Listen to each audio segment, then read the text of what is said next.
Bienvenidos de nuevo a Detrás de la Noticia en RT, un espacio de análisis, debate e investigación sobre los acontecimientos de nuestra América que no cubran en otros medios de comunicación. Comenzamos. Han aumentado las amenazas contra Siria durante los últimos días. El gobierno estadounidense desconfía en el acuerdo realizado por las Naciones Unidas y Kofi Annan para un cese de la violencia en Siria y sigue alimentando la oposición con armas y dinero. El gobierno de Bashar al-Assad busca maneras pacíficas para lograr la paz frente a una fuerza opositora que utiliza el terrorismo para lograr sus objetivos. Venezuela conmemora 10 años desde el golpe de Estado de 11 de abril de 2002, que brevemente removió al presidente Hugo Chávez del poder. El pueblo venezolano en su mayoría salió a las calles a reclamar el regreso de su jefe de Estado y Chávez fue rescatado por fuerzas leales 2 días después. Hoy, la revolución bolivariana sigue en marcha y el presidente Chávez, a pesar de estar enfermo del cáncer, ha crecido en popularidad. Y la misma oposición que dirigió el golpe sigue intentando recuperar el poder de cualquier manera. Desde que el expresidente de Colombia, Álvaro Uribe, dejó el poder en agosto de 2010, no ha cesado en sus ataques contra el presidente Hugo Chávez de Venezuela.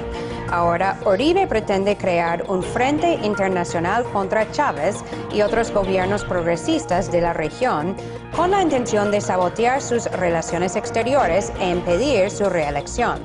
Uribe ha logrado el apoyo de los gobiernos de España y Washington, desde donde financian sus objetivos desestabilizadores en América Latina.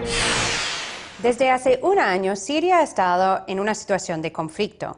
El gobierno de Bashar al-Assad ha venido implementando reformas políticas, sociales y económicas, e incluso promovió una reforma constitucional hace unos meses que fue aprobada por una mayoría. No obstante, la oposición sigue insistiendo en su derrocamiento y ha mantenido al país en un escenario de guerra, de conflicto. El gobierno de los Estados Unidos, junto a algunos de sus aliados en el Medio Oriente, como Qatar, han dado financiamiento y hasta armamento a la oposición en Siria, manteniendo el país así al borde de una guerra civil. Washington también ha llamado abiertamente para la renuncia de Bashar al-Assad y ha dudado del recién acuerdo logrado por las Naciones Unidas y Kofi Annan para un cese de fuego en el país árabe. Rusia también ha jugado un papel muy importante en los esfuerzos para lograr una solución pacífica a la crisis en Siria. Les invito a ver un poco más a continuación.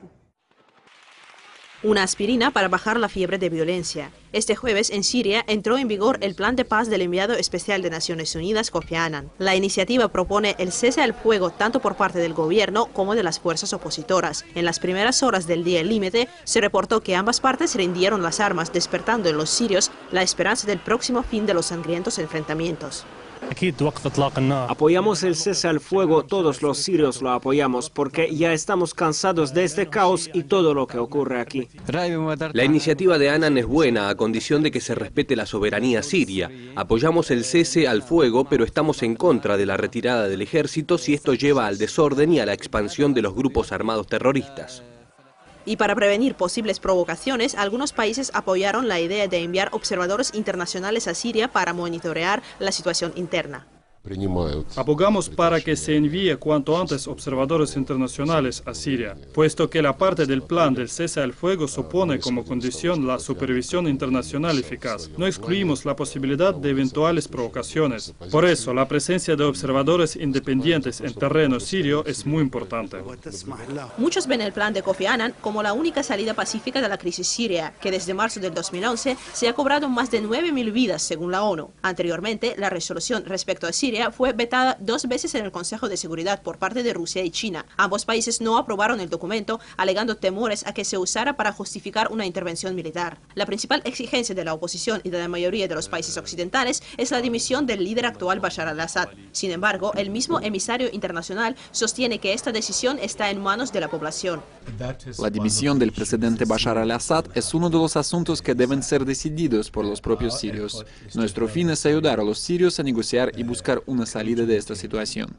Sin embargo, Estados Unidos expresa su escepticismo en cuanto al cumplimiento de la iniciativa pacífica de Kofi Annan y denuncia una escalada de violencia en Siria en los últimos días. Y mientras Washington condena el derrame de sangre en ese país árabe, algunos expertos creen que las intenciones estadounidenses tienen un doble fondo y que en práctica está utilizando la crisis siria para encender el conflicto interno y a través de esta inestabilidad promover sus intereses en la zona. Estados Unidos en este momento lo que pretende es que haya unanimidad en torno a su figura como hegemonía en el mundo que conocemos. Claro, Siria se les va de las manos, igual que se les va Irán, igual que se les fue Libia, y ellos necesitan urgentemente demostrar su fuerza, entre comillas, moral. Hillary Clinton, a la vez, está dando 12 millones de dólares para armar a la contra, para armar al Consejo Nacional Sirio. De ese modo, surgen las dudas de que se logre alcanzar la paz hasta que la oposición siga obteniendo financiación desde fuera. Damasco afirma que los grupos rebeldes utilizan armas israelíes y algunos denuncian el aporte desde Arabia Saudita, varios países europeos y Estados Unidos. La OTAN, a su vez, rechaza suministrar armamento a ningún grupo sirio. En medio de este surtido de controversias, se hace evidente lo complejo que es cesar el conflicto que ya dura más de un año.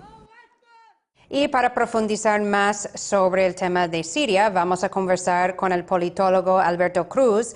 Está con nosotros desde Madrid. Muchísimas gracias, Alberto, por estar aquí en Detrás de la Noticia. Hola, ¿qué tal? Bueno, Alberto, ¿crees que va a funcionar este acuerdo que ha sido logrado por Kofi Annan?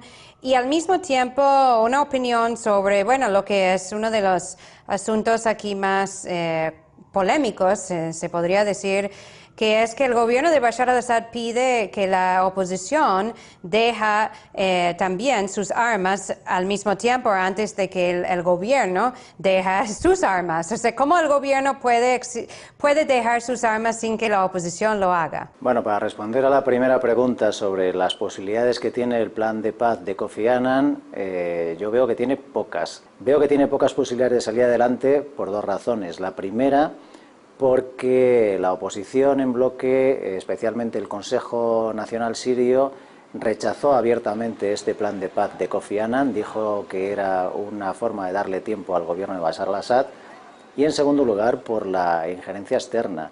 Se está apuntalando claramente desde el exterior a toda la oposición externa, porque no hay que olvidar tampoco que desde hace unos años a lo que estamos asistiendo en Oriente Medio es a un intento de debilitar el eje Irán-Siria-Hezbollah.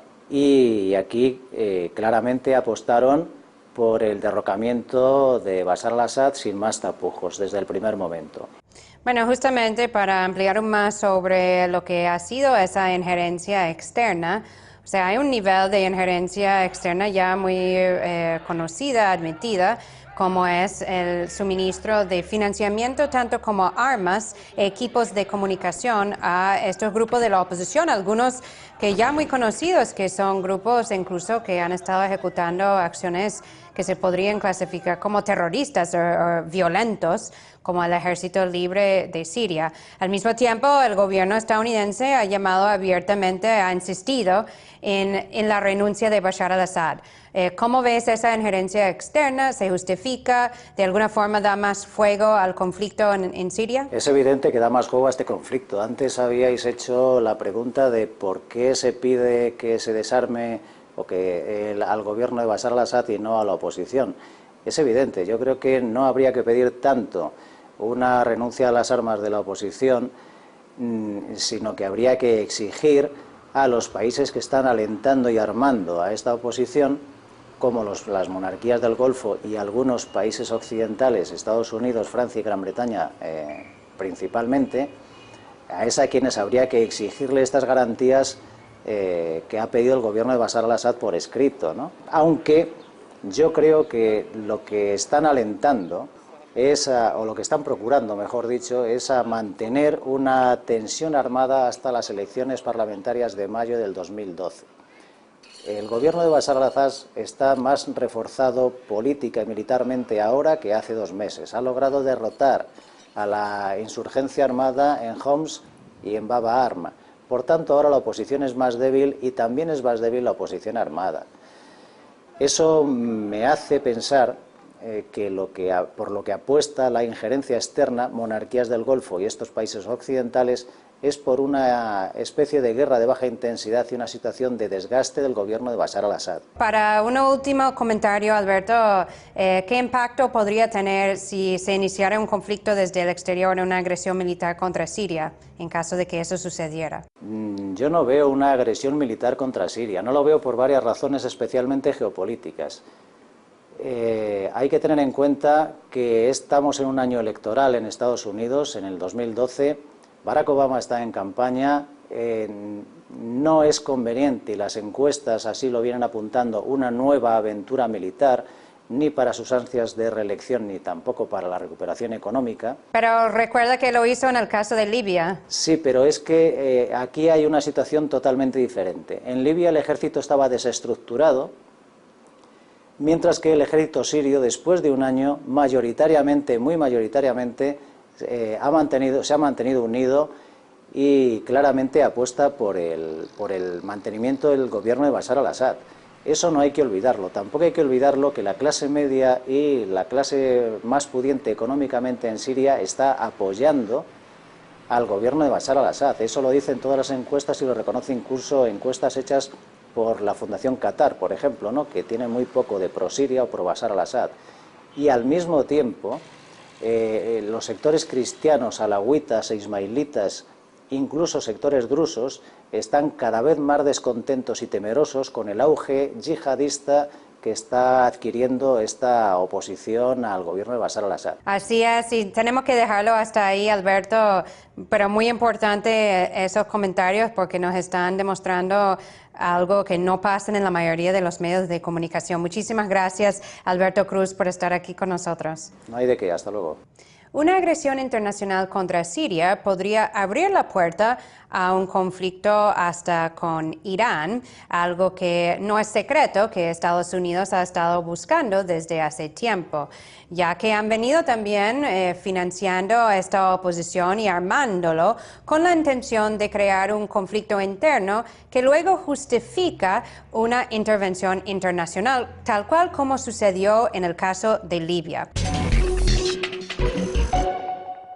Son 10 años desde el nefasto golpe de Estado en Venezuela que brevemente derrocó al presidente Hugo Chávez e instaló una dictadura en el país apoyada por Washington. Gracias a la fuerza y resistencia del pueblo venezolano, el golpe solo duró 48 horas y el presidente Chávez fue regresado al poder en uno de los acontecimientos más importantes de la historia latinoamericana. Millones de personas acudieron a las calles y fueron hasta el Palacio Presidencial para demandar el regreso de su presidente constitucional, y fuerzas leales al presidente Chávez lograron rescatarlo y volverlo a su despacho. Chávez, en un momento reconciliador, perdonó a todos los involucrados. Y hoy, esa misma oposición que ejecutó ese golpe de Estado sigue intentando retomar el poder. Y hasta el candidato de la oposición para las elecciones presidenciales de este año, en octubre, Enrique Capriles Radonsky, fue uno de los principales participantes en el golpe de Estado y hasta lideró un intento o un esfuerzo de asalto contra la Embajada de Cuba en Caracas. Vamos a ver un poco más sobre este tema en el siguiente reportaje. El golpe más breve de la historia venezolana. Caracas recuerda con varias actividades conmemorativas los dramáticos hechos de abril del 2002, cuando la derecha del país ejecutó una intentona contra el presidente Hugo Chávez. El 11 de abril, tras unas masivas manifestaciones compuestas por los sectores empresariales y algunos políticos de la oposición, el poder del país fue declarado derrocado y se difundió el mensaje sobre la dimisión de Chávez. 2 días después, las protestas populares ayudaron a devolver el orden constitucional. A 10 años del fracasado golpe de Estado, Hugo Chávez volvió a agradecer al pueblo venezolano por su valentía para vencer la conspiración burguesa. El 13 de abril, bueno, consecuencia directa del 11, se concretó, yo creo, se conjugó la ecuación perfecta, mi general, la unión cívico-militar. Durante la rebelión popular del Caracazo salió un pueblo. Rendimos tributo una vez más a los mártires de esta jornada y rendimos honores al héroe colectivo que fue y que es nuestro pueblo, con armas y sin armas. El pueblo de Simón Bolívar. el pueblo de gigante que somos. Y ahora, mientras Hugo Chávez vuelve a someterse a los ciclos de radioterapia contra el cáncer que padece, las nuevas batallas se encienden en Venezuela, ganando terreno mediático. Según varios expertos, algunos sectores, igual que 10 años atrás, buscan desestabilizar la situación en Venezuela, esta vez a través de las especulaciones sobre el estado de salud de Chávez, que surgen en la prensa opositora. Son medios manejados por las empresas. Es decir, parece ser que la verdad para ellos es algo secundario. Dan una información con la intención de crear matrices de opinión negativas en determinadas direcciones. En las próximas elecciones, Hugo Chávez se enfrentará a Enrique Capriles Radonsky, actual gobernador del estado venezolano de Miranda. Este candidato fue vinculado a los hechos del 11 de abril de 2002 e incluso fue acusado de irrumpir en la embajada de Cuba, el blanco del ataque de los golpistas. Ahora, en su campaña electoral, Capriles vuelve a lanzar críticas contra el gobierno y llama a renovar el sistema político venezolano. Todos los indicadores económicos en nuestro país, a pesar de estar en una bonanza petrolera, el país va por un mal rumbo. Lo que quiere decir, sin duda alguna, que el gobierno está en un proceso de ir, en mi opinión, ir cerrando un ciclo, de darle la oportunidad a que en el país haya un proceso de renovación. Mientras tanto, el presidente Hugo Chávez ha decretado recientemente un incremento del salario mínimo en más del 30%, lo que coloca a Venezuela en el primer lugar en cuanto a ese índice en Latinoamérica. Según los cálculos oficiales, unos 4 millones de trabajadores, así como los pensionistas, se verán beneficiados por este aumento. Y ahora vamos a analizar más sobre el 10º aniversario del golpe de Estado en Venezuela con Juan Carlos Zambrana. Él es analista político y escritor y está con nosotros desde Washington. Muchísimas gracias, Juan Carlos, por estar aquí en Detrás de la Noticia. Gracias a ti, Eva, es un placer.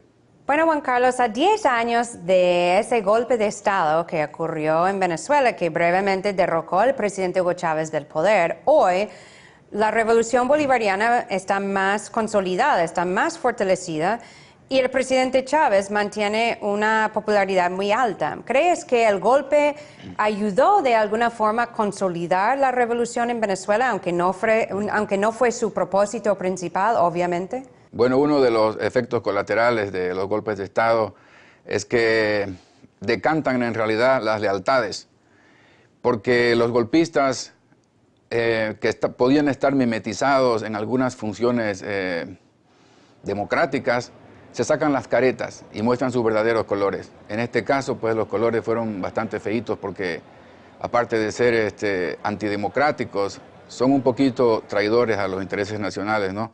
Porque estaban atentando contra un proceso de cambio hacia una sociedad más justa y descolonizador. Entonces, el pueblo sabe perfectamente quién lo defiende y quién trata de entregarlo, ¿no? En ese sentido, sí, creo que le ayudó al presidente.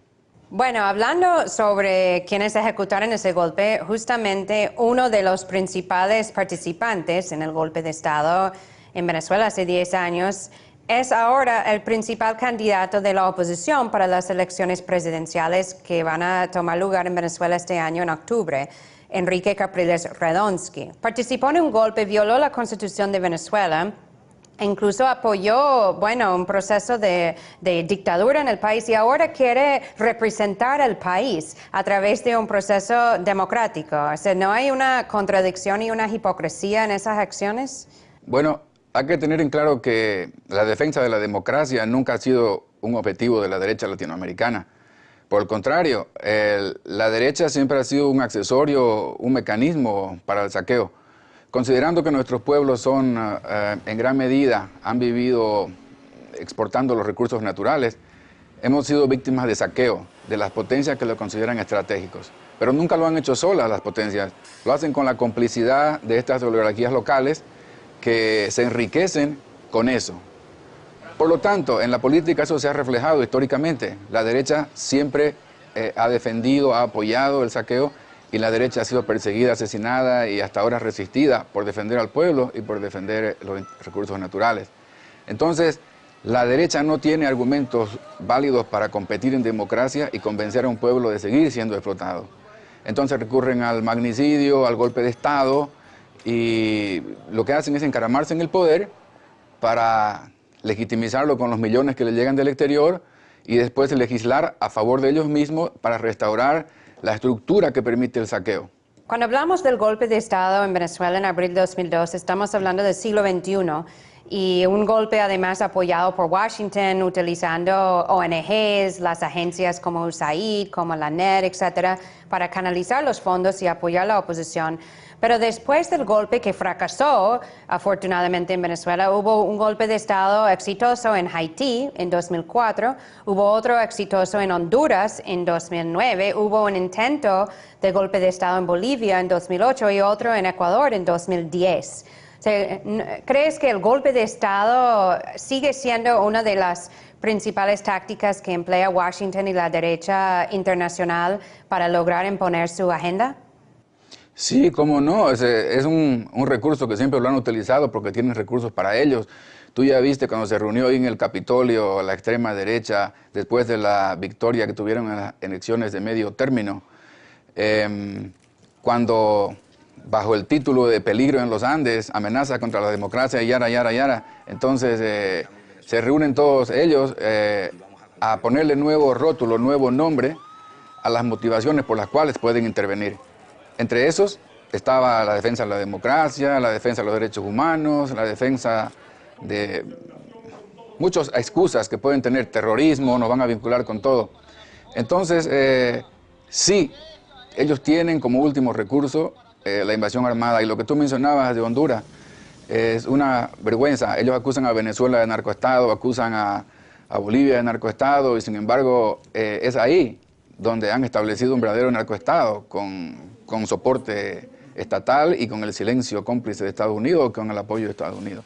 Entonces ahora dicen que la gran cantidad de droga pasa por Venezuela, que se ha convertido en un país tránsito. Todo el mundo sabe, y ellos mismos saben, la inteligencia, que el 87% de la droga que llega a este país pasa por Centroamérica, incluido por el lado de Honduras. Entonces, sí, son barbaridades que se hacen y que el mundo se traga esas mentiras porque ellos controlan la información.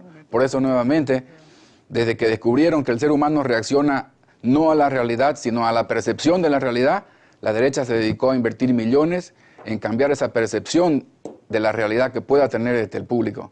Y ahí está la guerra, Eva, es mediática. Así es, y los golpes también siguen siendo una gran amenaza para los pueblos latinoamericanos. Muchísimas gracias a Juan Carlos Zambrana por estar aquí hoy con nosotros. Ok, Eva, gracias a ti. Aunque el presidente Hugo Chávez ha enfrentado una fuerte enfermedad este año, el cáncer, sigue aumentando su popularidad. Y todas las encuestas indican que mantiene un gran margen de apoyo por encima del candidato presidencial de la oposición. Y aunque las amenazas internas y externas persisten, el presidente Hugo Chávez y el pueblo venezolano se han mostrado capaces de vencer hasta los más difíciles obstáculos. El expresidente de Colombia, Álvaro Uribe, ha estado muy ocupado desde que dejó la presidencia en agosto de 2010. Su obsesión con el presidente de Venezuela, Hugo Chávez, ahora se ha convertido en su trabajo principal. Y Uribe pretende crear ahora un frente internacional contra el gobierno de Chávez y también contra de otros gobiernos progresistas en la región, como Rafael Correa en Ecuador. A través de esta iniciativa pretende de alguna forma impedir su reelección, tanto como desestabilizar a sus mandatos. Y Uribe ha estado viajando mucho entre Washington y España, buscando apoyo político y financiero, y lo ha logrado. Ha logrado el apoyo del expresidente de España, José María Aznar, un muy conocido enemigo del presidente Chávez, tanto como de la oposición en Venezuela. Y hace poco Uribe estuvo reunido en Bogotá con el candidato presidencial de la oposición venezolana, Enrique Capriles Radonsky. Vamos a escuchar unos comentarios de la analista Laila Tajaldine sobre este tema.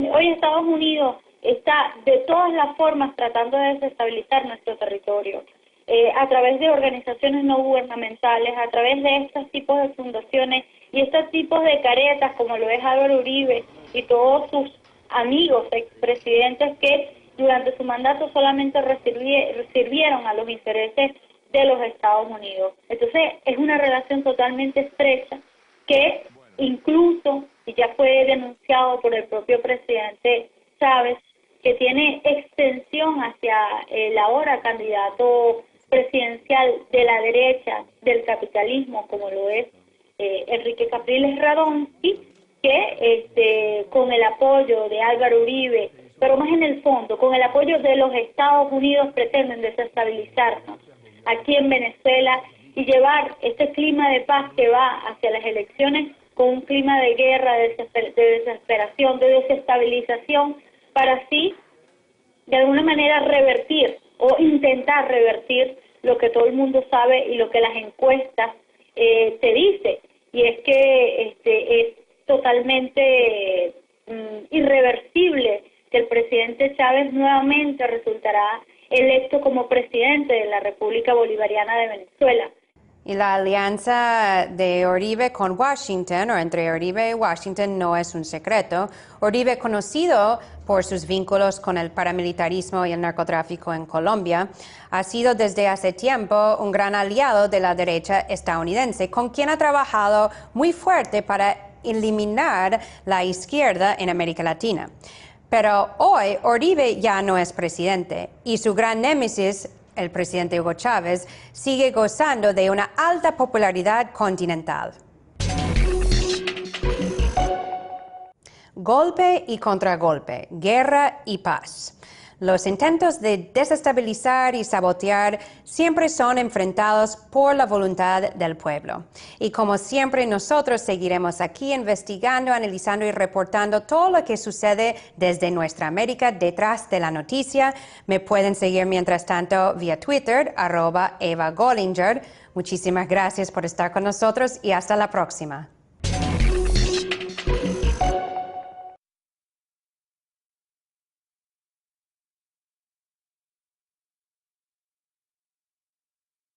Con armas y dinero.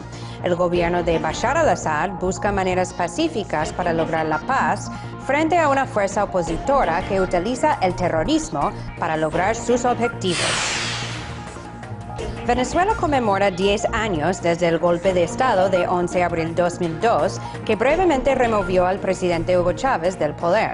El pueblo venezolano en su mayoría salió a las calles a reclamar el regreso de su jefe de Estado y Chávez fue rescatado por fuerzas leales 2 días después. Hoy, la revolución bolivariana sigue en marcha y el presidente Chávez, a pesar de estar enfermo del cáncer, ha crecido en popularidad. Y la misma oposición que dirigió el golpe sigue intentando recuperar el poder de sociales y económicas e incluso promovió una reforma constitucional hace unos meses que fue aprobada por una mayoría. No obstante, la oposición sigue insistiendo en su derrocamiento y ha mantenido al país en un escenario de guerra, de conflicto. El gobierno de los Estados Unidos, junto a algunos de sus aliados en el Medio Oriente, como Qatar, han dado financiamiento y hasta armamento a la oposición en Siria, manteniendo el país así al borde de una guerra civil.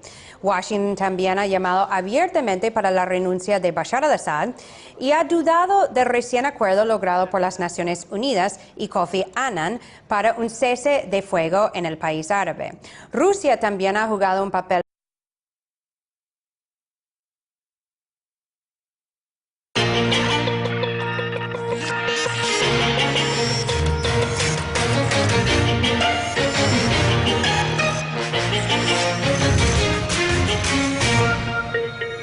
Bienvenidos de nuevo a Detrás de la Noticia en RT, un espacio de análisis, debate e investigación sobre los acontecimientos de nuestra América que no cubran en otros medios de comunicación. Comenzamos. Han aumentado las amenazas contra Siria durante los últimos días. El gobierno estadounidense desconfía en el acuerdo realizado por las Naciones Unidas y Kofi Annan para un cese de la violencia en Siria y sigue alimentando la oposición, muy importante en los esfuerzos para lograr una solución pacífica a la crisis en Siria. Les invito a ver un poco más a continuación. Una aspirina para bajar la fiebre de violencia. Este jueves en Siria entró en vigor el plan de paz del enviado especial de Naciones Unidas, Kofi Annan. La iniciativa propone el cese al fuego tanto por parte del gobierno como de las fuerzas opositoras. En las primeras horas del día límite se reportó que ambas partes rindieron las armas, despertando en los sirios la esperanza del próximo fin de los sangrientos enfrentamientos. Apoyamos el cese al fuego, todos los sirios lo apoyamos porque ya estamos cansados de este caos y todo lo que ocurre aquí. La iniciativa de Annan es buena a condición de que se respete la soberanía. Cualquier manera. Desde que el expresidente de Colombia, Álvaro Uribe, dejó el poder en agosto de 2010, no ha cesado en sus ataques contra el presidente Hugo Chávez de Venezuela. Ahora, Uribe pretende crear un frente internacional contra Chávez y otros gobiernos progresistas de la región con la intención de sabotear sus relaciones exteriores e impedir su reelección. Uribe ha logrado el apoyo de los gobiernos de España y Washington, desde donde financian sus objetivos desestabilizadores en América Latina. Desde hace un año, Siria ha estado en una situación de conflicto. El gobierno de Bashar al-Assad ha venido implementando reformas políticas